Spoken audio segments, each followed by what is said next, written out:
Welcome, ladies and gentlemen, to the Elder Scrolls 4 Oblivion. In this video, I will be running us through all of the most interesting Easter eggs that I could find in Oblivion. Some of these intriguing subjects that we will be covering may be considered more secrets than Easter eggs. However, like me, I think you will find them equally as interesting. Just a little bit of a disclaimer, there may be some major spoilers in this video, as a lot of the Easter eggs and secrets revolve around quest lines. So don't be surprised when stuff gets spoiled. So let's get straight into her. Firstly, we will have to come to the grand city of Cheydinhal. Once here, we will need to pay a visit to the Dark Brotherhood sanctuary. In here, we will find this young blonde lady. Her name is Antoinetta Marie. She is an obvious reference to the 18th century Austrian-born Queen of France, Marie Antoinette, who was executed during the French Revolution. If you speak to Antoinetta, she will say this: "Don't tell anyone else, but someday I'm going to have Uchiva's position.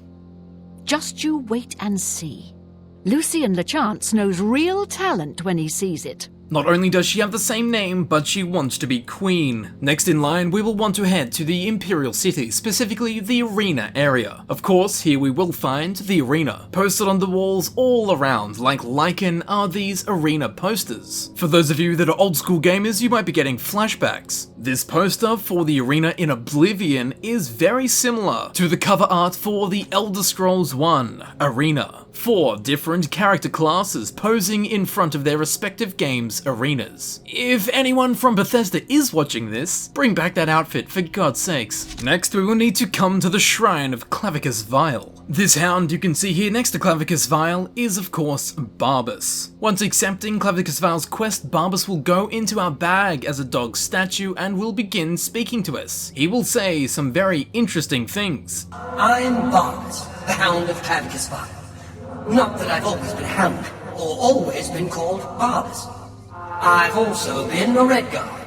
For a while I was a scamp, making deals with orcs." So as he states, he hasn't always been a hound called Barbas. He states he has also been a Red Guard, but most interestingly, for a while I was a scamp making deals with orcs. Now for anyone that's played Morrowind, this might be ringing a few bells. Quickly ducking back to the Elder Scrolls 3 Morrowind, in the city of Caldera, we will find a house called Gorak Manor. Gorak Manor is completely populated by orcs. And of course, upstairs there is everyone's favorite magical talking trading scamp, known as Creeper. For a while, I was a scamp making deals with orcs. Creeper here, of course, is Barbas. Not that this is confirmed, but something also interesting that he says, I have also been a Red Guard. Now, in the Elder Scrolls adventure game Red Guard, you play a Red Guard called Cirrus. And Cirrus is the only Red Guard I can think of with any real huge weight to the Elder Scrolls. Again, this is pure speculation, but wouldn't it be interesting if your player character, Cirrus, was in fact Barbas? Next, we have a rather dark matter to cover, the BlackHand. In the Elder Scrolls, the BlackHand is a select group of assassins for the Dark Brotherhood. The BlackHand was the informal name of the Serbian military organization that assassinated that guy's name that I'm not going to try to pronounce, starting World War I. And just like in the Elder Scrolls BlackHand, the Serbian BlackHand was essentially a select order of assassins. So it is very likely that the name of this in-game group have taken influence from the real-life BlackHand. On the topic of military assassination, we have the Blackwood Company Hall, belonging of course to the in-game mercenary group called Blackwood. Now there has been much debate over the inspiration of the Blackwood Company, namely over perceived parallels with the real-world Blackwater Company. In real life, Blackwater trains and employs a force of private contractors, often serving as private security for its clients. Like Blackwood's mercenaries, Blackwater's contractors were accused of being needlessly reckless and endangering civilians. None of these are my actual words, please don't assassinate me. However, luckily and rather excitingly, in-game we get to put the Blackwood Company's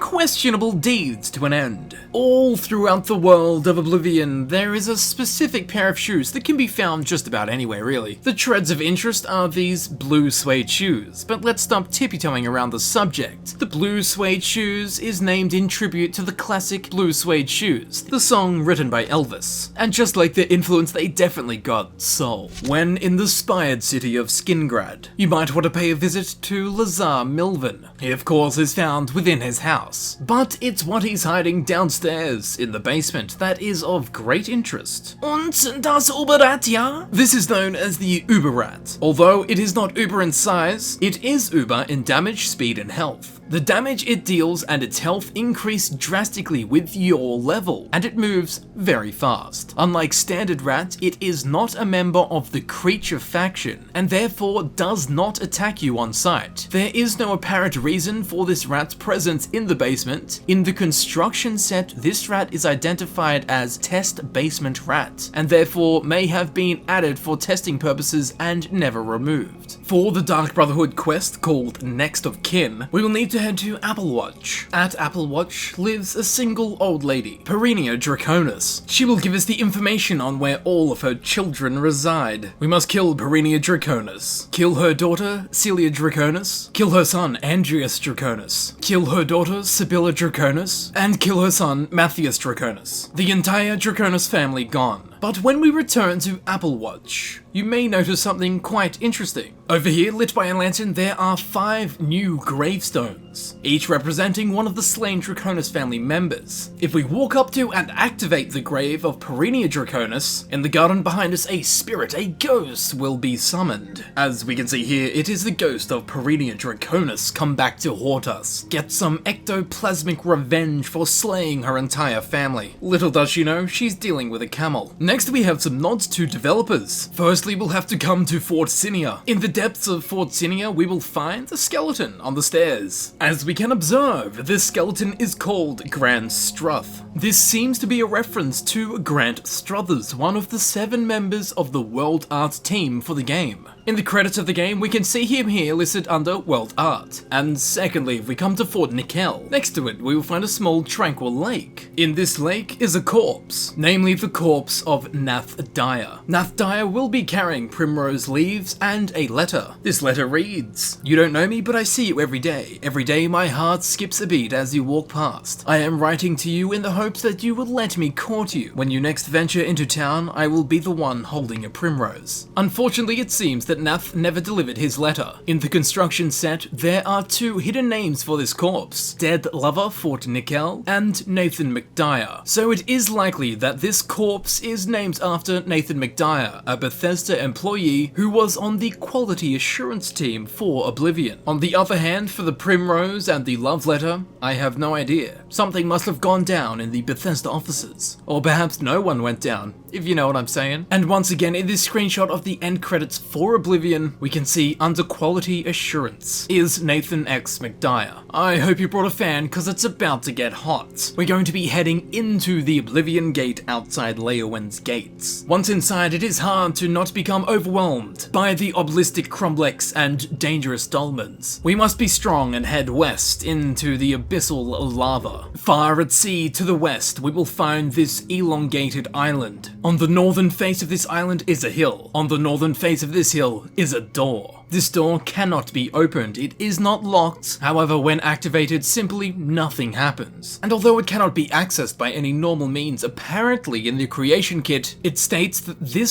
specific door is connected to an Ayleid ruin. Speaking of Ayleid ruins, we will need to come to the Ayleid ruin of Vilverin. In the 3rd level we will find this mystical room, a beauty steeped in darkness as this entire ruin is filled with necromancers and their thralls. However, the true interest lies next to this Ayleid coffer. There is a note, an undelivered letter. First of all, we can see it is addressed to Aluc, and at the bottom we can see it is addressed to Captain Cardius. So it's written to someone called Aluc Cardius. If we get rid of the IUS on the end of Cardius, join the 2 names together, and flip them around, we will get Dracula. Not only is the name Dracula hidden in Aluc Cardius's name, but in the letter it is also hinted that Aluc Cardius is a vampire with this line here, lest they suspect your own true nature. So a little nod to House Dracula. Speaking of Dracula, we will want to head to the immaculate city of Skingrad. Once here, we will want to take note of of the castle, specifically its architectural influences. The Skingrad castle exterior is visually almost a copy of Bran Castle in Romania, which is commonly known as Dracula Castle. Appropriately, the inside of the castle is also quite vampiric. And of course, Castle Skingrad is the seat of the Count of Skingrad. And quite appropriately, Count Janus Hasildor is a vampire. He lives in a castle inspired by Dracula Castle. He's a count, and he's also a vampire. He also possesses dark, unnatural powers, just like his influential counterpart, Count Dracula. Next, we will want to head to Lost Boy Cavern. Inside, along with other things, we'll find a bunch of beer and the first drunk goblin, hidden up on the archway near the roof. Secondly, we will need to head to Horn Cave, a great place for jogging. That's a tip my eek won't give you. Inside Horn Cave, we will find a room. Inside this room is a troll, and along with the troll is the second drunk goblin. At least he died looking slightly happy. Thirdly, we will want to head to Toadstool Hollow. Here we will find a well-lit room. In the middle of the room is a barrel. Inside that barrel is a goblin. The third drunk goblin, as we can see, he is clasping a bottle. Under him in the barrel is more booze, and on the ground next to him is a silver warhammer. This is a physical metaphor for how truly hammered he got. Fourthly, we will need to head to Crayfish Cave. In this cavernous confine, there is a semi-submerged room, and here we will find the fourth drunk goblin, floating in the water, with his mouth facing up towards the tap of the keg, and of course, safely on a shelf what seems to be my supply of beer. Wouldn't want to run out anytime soon, although that is the yeast of his worries. Fifthly, we need to come to Fort Raels. In here, we will find a hole in the ground. If we go down that hole, at the bottom we will find a great blood, a dead goblin surrounded by booze. Looks like he got smashed and fell down the hole. To be fair, it is quite dangerous. We should probably cover it up before someone else falls down. And sixthly, we will need to head to the infested mine. Although we do not want to head inside. Instead, up on the cliff ledge above the waterfall entrance is the point of interest. The sixth drunk goblin, once again surrounded by booze. This one seems to be the wisest of the six, choosing the most amicable place to die. For this next one, there is no specific location. We can experience this when talking to any beggar. So go up to any beggar you can find, say, "Have a coin, beggar." Then when you exit dialogue, they will give you a blessing, saying blessings of X upon ye, and they will just use the names of some of the 9 divines. Eventually, however, they will say this: Blessings of Mystara upon ye. Blessings of Mystara. Now those Elder Scrolls nerds of you out there will know that Mystara is not a deity, daedra, or demigod of any kind. This is actually a Dungeons & Dragons reference, specifically referencing the D&D campaign setting called Mystara. Put your explorer's cap on because we're heading to Fort Coldcorn. On the back side of the fort there is a hidden secret platform that only a true explorer would find. Here there's a chest, some bones, and most notably a sword. In this chest there is the key of hidden wealth and a note. This note reads, "The sword leads the way half a mile. It's just past the big rock on the right. Let's follow that sword into the wilderness." So after heading half a mile, we will find a rock that doesn't really seem to be on the right of anything, to be honest. Next to this rock is another chest, which needs a key to be opened. Luckily we have the key of hidden wealth. Inside there is a note of bounty, which simply reads, "Blessed are those who explore the unbeaten path." Although there may not be any direct reference, this is obviously a developer trying to get players to explore the vast worlds that Bethesda builds, as there are many hidden wonders.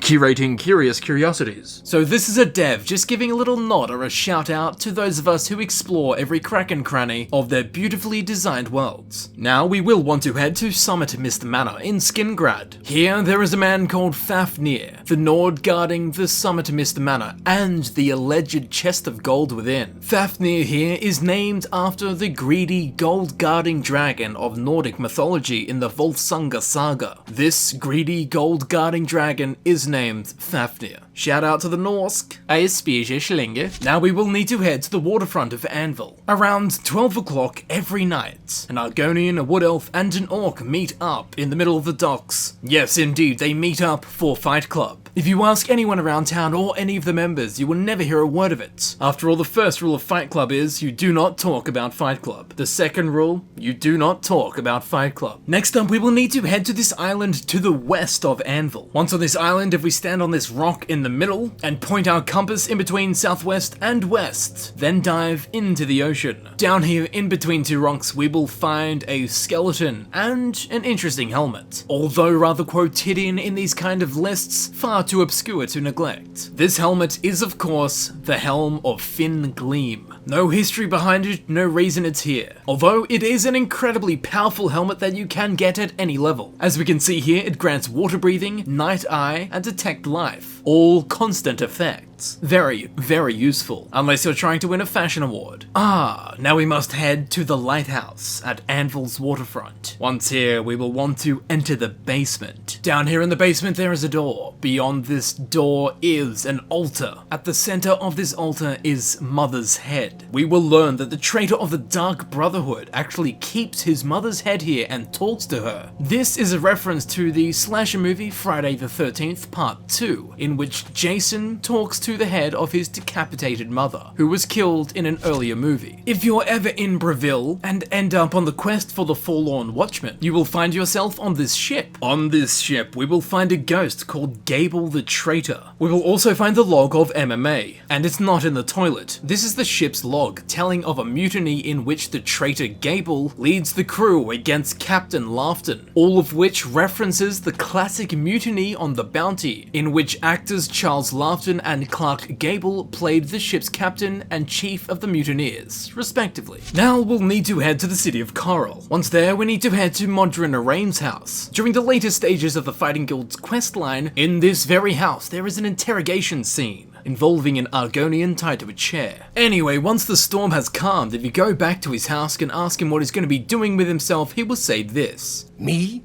Pah! I was just getting used to being retired. You can see how good my painting is getting.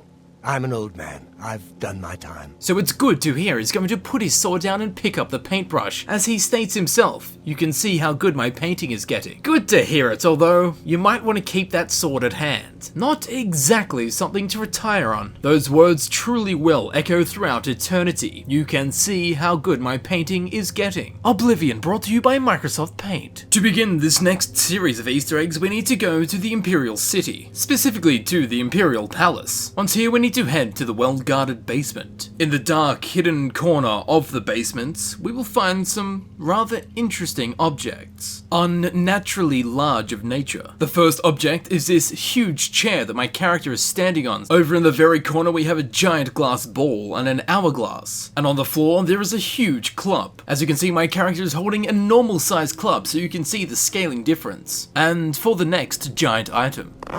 Now that you've been spoilt, we want to head to Arkved's Tower. 2 towers in a row. Inside Arkved's Tower, we'll find a room that contains a variety of super large objects. It also contains a tiny chest and a tiny trapdoor, but these are accompanied by a giant pew, a giant dining table covered in giant dining equipment, a giant bookshelf going directly to the roof, and of course a giant bed, which has to be jumped on. As special as giant items are, they do lose a little bit of their charm, considering some of the other scenes witnessed within this tower. This next Easter egg can be found within Greenmead Cave. Imprisoned within its subterranean walls, we will find the giant mud crab. It seems to be in a martial arts stance, perhaps it knows Crabawera. Here is my character standing next to the giant mud crab so you can get some perspective of its colossal proportions. Nom nom nom nom nom. Our next point of interest is this pond to the east of Shardrock. Here we won't find just 1, but 2 giant nernroots. And of course, once again, here's my character for a size comparison. The 3rd giant nernroot can be found at the pond to the southwest of Bleak Flats Cave. And the 4th and final giant nernroot is located on the shores of the pond found to the east of Shetcombe Farm. Yes, our next point of interest is our Melian Tomb. In here we will find giant-sized wisp stalks. As we will bear witness as a group, this wisp stalk is almost double the height of my character. There is also an entire cavernous hallway of these giant wisp stalks. For this next one, we will have to pay a visit to the Breville Wizard's Grotto. Or, if you're feeling equidiously adventurous, you can use the Nibbin Bay trapdoor. Either way, in the black watery depths of this chasmous cavern, there is a tiny hole, and through that hole, we will find the giant slaughterfish. For God's sakes, man, someone call an orthodontist. As I'm sure your bright intellectual minds have guessed, the giant slaughterfish is, of course, giant. In the Imperial City waterfront, there is a boat inn run by Ormil. This boat is called the Bloated Float. If you sleep in the Bloated Float, a quest will start. In the aftermath of the quest, Ormil will explain that he invented a story of a treasure named Golden Galleon. Witness. I fashioned a tale about a golden galleon.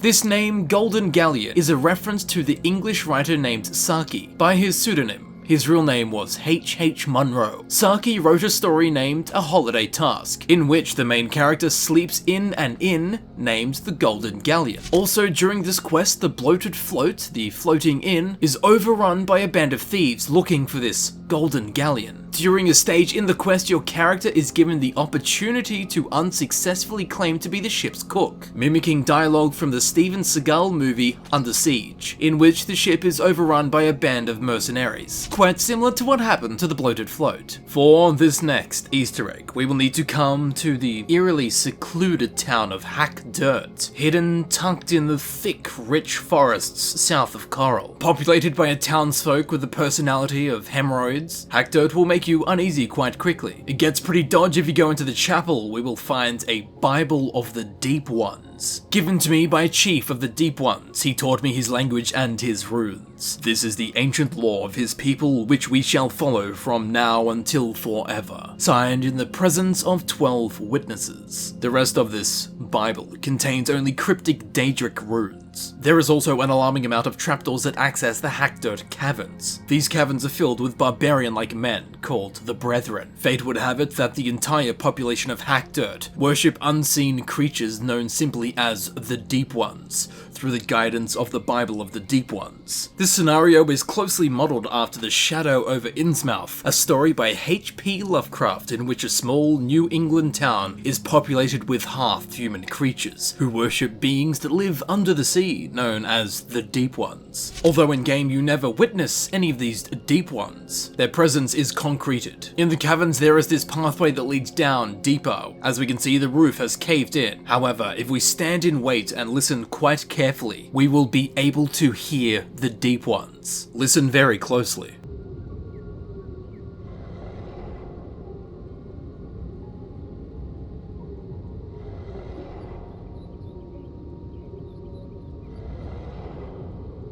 They are here, and they are real. And for this next Easter egg, we will need to head back to Arkved's tower. In the chaotic room where Arkved sleeps eternally, we will be able to find a small desk. Take note of the crumpled up piece of paper. On the floor there is also a second piece of crumpled up paper. They simply read, "The horror, and I shall lie here in the dark waiting for death." These are the lines spoken by Mr. Kurtz in Joseph Conrad's novel Heart of Darkness, which describe the speaker's descent into madness after glimpsing the darkest parts of the human mind, which is incredibly similar as to what happened to Arkved after he stole and experienced the true forces contained within the orb of Vermina, Weaver of Panoply. Next, we will need to pay a visit to the Mythic Dawn. Nowhere specific, just anywhere with a Mythic Dawn banner. The name of the Order of the Mythic Dawn may be a reference to the historical occult organization, the Hermetic Order of the Golden Dawn. The symbol of the Mythic Dawn's banner, the Golden Sun Rising, may also be a reference to the Hermetic Order of the Golden Dawn, as their banners bear similarities. Next up, in the Imperial City during the quest Unfriendly Competition, you will come across a book called the Macabre Manifest. It is a catalogue of those recently perished, and will have a list of the important items they were carrying on them at the time. On the 6th page there is an entry for one Oford Gabbings, who carried with him a travel cloak with a silver and green leaf fastener, an enchanted short sword with inlaid writing, a gold ring with inscription, cursed, and a leather-bound travel journal. How familiar do those items sound? Not sure what I'm talking about? Well, if we rearrange the name of Oford Gabbings, we get Frodo Baggins. And then suddenly that list of items become much more familiar. His travel cloak with the silver and green leaf fastener, the enchanted short sword with inlaid writing is of course Sting, the golden ring with inscriptions cursed, it could be the One Ring, and a leather-bound travel journal, which hobbits have been known to carry. We have one slain Frodo Baggins on our hands. Also, when you complete the quest, the guy that had all of these stolen items from dead bodies gives you as a reward a weatherwood circlet. Here it is on the ground. Now, considering Oford Gabbings was carrying a cursed ring, does make me think that this ring right here that we are rewarded is the very ring he was carrying, the cursed ring. And I think you will agree it bears rather uncanny similarities to the One Ring to rule them all, from Lord of the Rings of course. It's gold and it has some kind of delicate italic pattern or script written across the ring. Very interesting indeed. And for a little bit more of JRT, we need to head to Knoll Mountain. Here lives the Nord, Havelstein Horblood. He is at all times accompanied by his trusty wolf companion, Redmore. Now the name Redmore is a direct translation of Karkaroth, a mighty wolf from the Silmarillion, which by the way is such an easy read. And for the third in the trilogy we have the Dark Brotherhood quest, A Knife in the Dark. This quest shares the name of a chapter in Tolkien's book The Lord of the Rings, The Fellowship of the Ring. Furthermore, during this quest we have to come to the Inn of Ill Omen and assassinate an old man called Rufio, which is similar to what happens to the characters in the book during the chapter of the same name, A Knife in the Dark, when they're staying at the inn and are nearly killed during their sleep there. This inn that the hobbits stay in is also the inn where they meet Strider, who turns out to be Aragon. At the time, all they know him as is Strider, a mysterious figure who is claimed to be a ranger. And in-game in Oblivion at this Inn of Ill Omen, over in the corner sits a mysterious man. Although not uniquely named, this man is an Imperial Legion Forester, which is essentially exactly the same role as a ranger. Quite interesting, don't you think? But to segue into this next Easter egg, why would someone want Rufio killed? Poor old Rufio. What has he ever done to anyone? Well, if we head to the Telos Plaza of the Imperial City and head to Claudius Arcadia's house, we will find a note on the door. Public notice, this property has been seized by the Imperial Legion and its owner imprisoned. Rituals to the Night Mother or any other attempt to contact the Dark Brotherhood will not be tolerated. Adamus Filia, Imperial Legion Commander. We'll get back to him much later. Inside Claudius Arcadia's house in the basement, we will find where we got our first shift from. Nightshade, a human heart, human skin, a dagger, blood, bones. The obvious remains and evidence that someone was performing the Black Sacrament. If we head to the Imperial prison, we will find Claudius Arcadia. When spoken to, he will say this. So I wanted somebody murdered. So I prayed to the Night Mother. What is that? A crime now? They even took my house, those bastards. Ah. As you may find out from other prisoners, it turns out that Claudius Arcadia wanted Rufio dead because Rufio murdered his daughter. So it turns out that old Spock here actually gave us our initiation quest for the Dark Brotherhood, in a roundabout way, at the cost of his daughter. While we're knocking around, let's head back to the Telos Plaza district in the Imperial City. Hiding in the catacombs in the basement of his own house, we have Jackben, Earl of Imble. If we take his name, Jackben, Earl of Imble, take out Earl of, and rearrange the letters, we end up with Jack Be Nimble. Jack Be Nimble, Jack Be Quick, Jack Jump Over the Candlestick. This is referencing Spring-Heeled Jack, a character from English folklore. Something even more interesting, in-game, Jackben, Earl of Imble had an ancestor called Spring-Heeled Jack. He also carries his ancestor's boots. Boots of Spring-Heeled Jack fortify acrobatics, 50 points on self. A rather useful effect for jumping over candlesticks. Next up, after fulfilling your requirements to join the Dark Brotherhood, upon sleeping for the first time, you will be visited by Lucien Lechance. He is the individual who will recruit you into the Dark Brotherhood. However, he is also a caricature of Lucien Lacroix, a character on the Canadian television series Forever Knight, chronicling the journeys of Nick Knight, the 800-year-old vampire. Forever Knight introduces Lucien Lacroix as the creature who brought Nick into his dark family, just as Lucien Lachance does to the player character. This next Easter egg can be encountered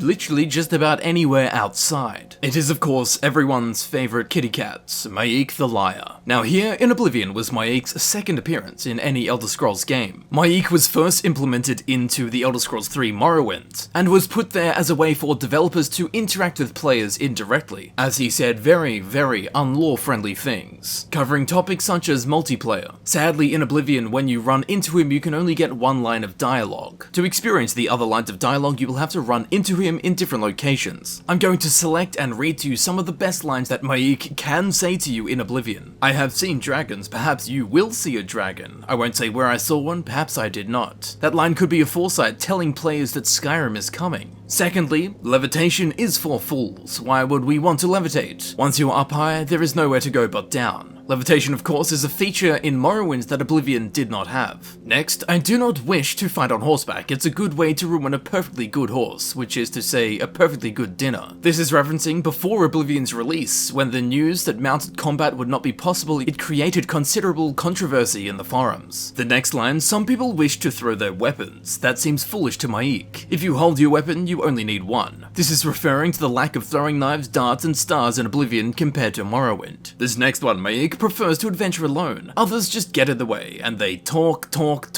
This is a reference to the discussion about Oblivion being a multiplayer game, and limits on NPC assistance. Multiplayer is one of Maik's reoccurring topics. This next one, so much easier to get around these days, not like the old days, too much walking. Of course, nothing stops Maik from walking when he wants. This is Maik dismissing complaints over Oblivion's fast travel system, which replaced the various transit systems found throughout Morrowind. And the last one I'll read. Maik is glad he has a compass.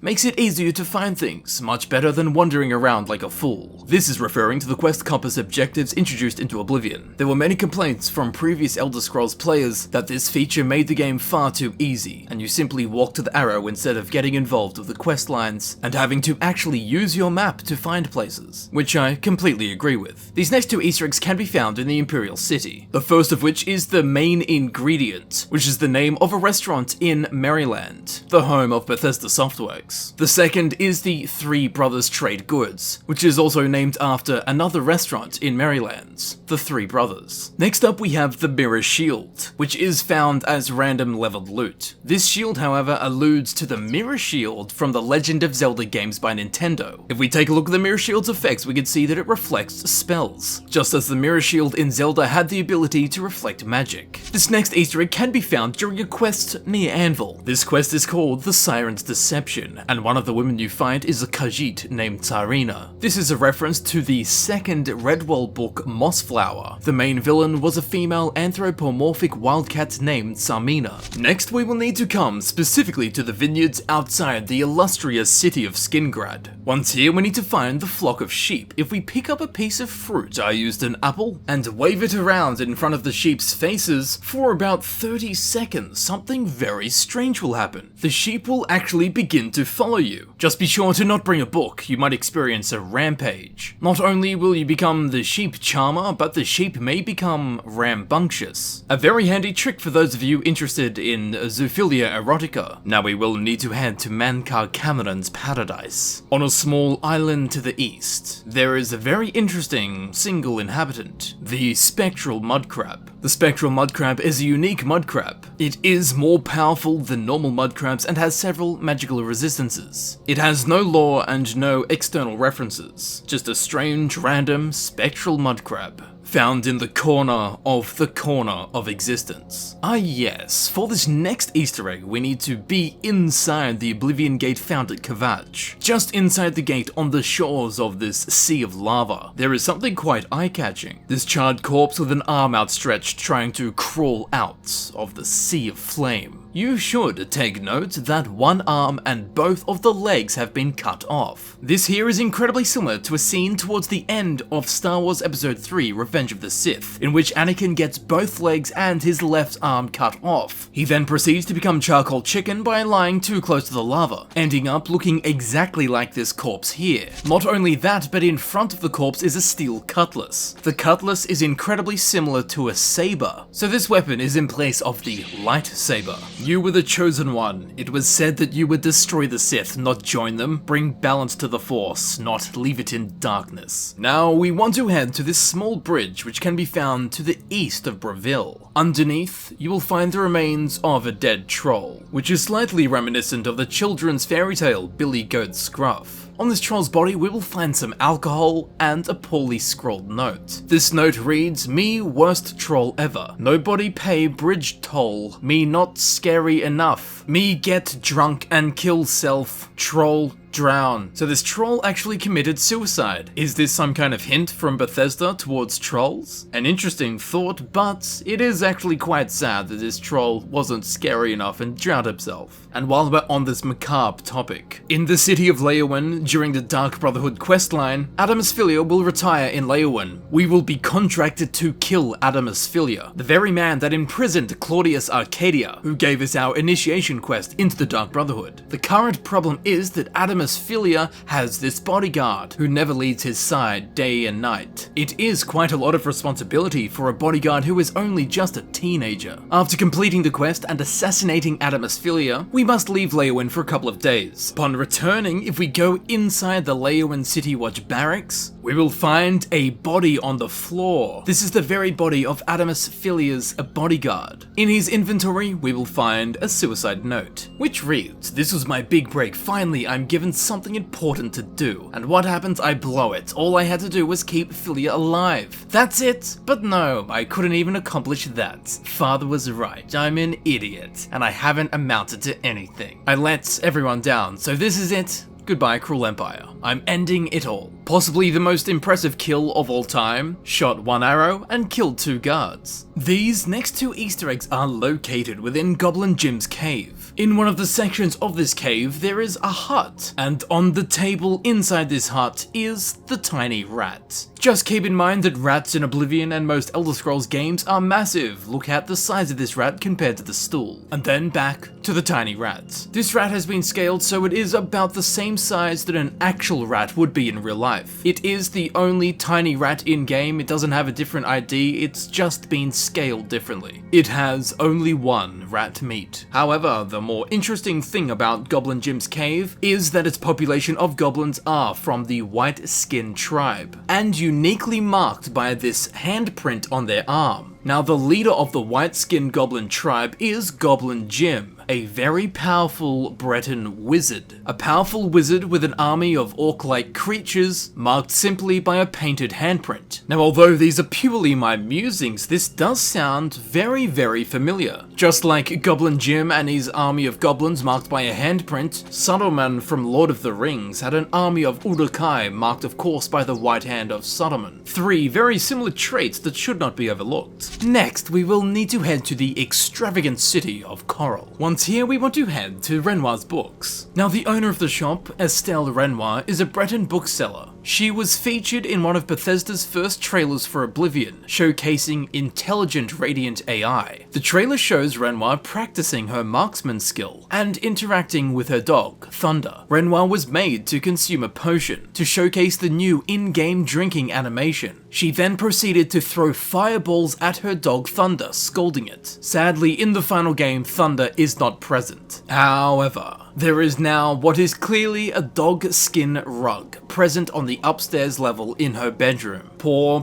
Thunder. On the chest of drawers, there is also 2 potions. The dog skin rug and the potions present in-game are of course nods to Renoir's contributions for showcasing new in-game mechanics and animations before Oblivion's release. All of this can be witnessed in the documentary The Making of Oblivion. Next, we will want to head to the resplendent city of Leyawiin. In the dark depths of Leyawiin's castle, we will find a torture chamber filled with bones, torture tools, blood, tables, chains, everything a reliable torturer would have at hand. There were rumors around the city of Leyawiin that the Countess tortures Argonians under her castle. Grimly, the fact that they are real is quite disconcerting. On a similar page of a different story, if we head to the castle in Breville, hidden tucked away in a nice subterranean room, there is also a torture chamber. Sister cities with similar tastes, it would seem. Although, who gets tortured here, I cannot imagine. There are no rumors, diary entries, lore, anything. There's absolutely nothing in regards to the existence of this torture chamber underneath Breville's castle. If, like me, you're into the lusty Argonian maid, then strap yourselves in, because we're heading to Vadon Cave. Vadon Cave is home to a unique Argonian tribe, the Tribe of Vadon Cave. The only real unique factor about this tribe is that they are always nude, both male and female Argonians. And there's quite a few, there's about 30 of them in here. Perhaps the climates up here are a bit too hot for them, they gotta strip off. Although, like I said, there's about 30 members, I just cannot imagine what the attraction is. Now to the peaks, now to Dive Rock. Here at this camp on the ground, we will find Agnar's journal. It tells the tales of the Utterfright and the cataclysm it caused at Thirsk. These are all flashbacks to Morrowind's Blood Moon expansion, after a mysterious hero slew the Utterfright. Agnar and his wife Svenja traveled to hunt down the Utterfright matron, the source of hell. Just over the hill we can hunt down Agnar's body, but something else will have hunted us, coming at us through the snow, the mist. This is indeed the Utterfright matron. Although Agnar found what he was searching for, the matron got the best of him. Two leaders, two strong beings, coming face to face at the top of a snowy mountain. The gleaming metamorphing corpse of the Utterfright matron and the corpse of the Thirsk chieftain Agnar will remain at the top of Dive Rock. And penultimately we need to head to the ostentatious burg that is Leyawiin. Once here, head straight to the Mage's Guild. In one of the back rooms, there is a display case with something very interesting inside. It seems to be containing 3 soul gems, 3 different soul gems. And although at first glance you think,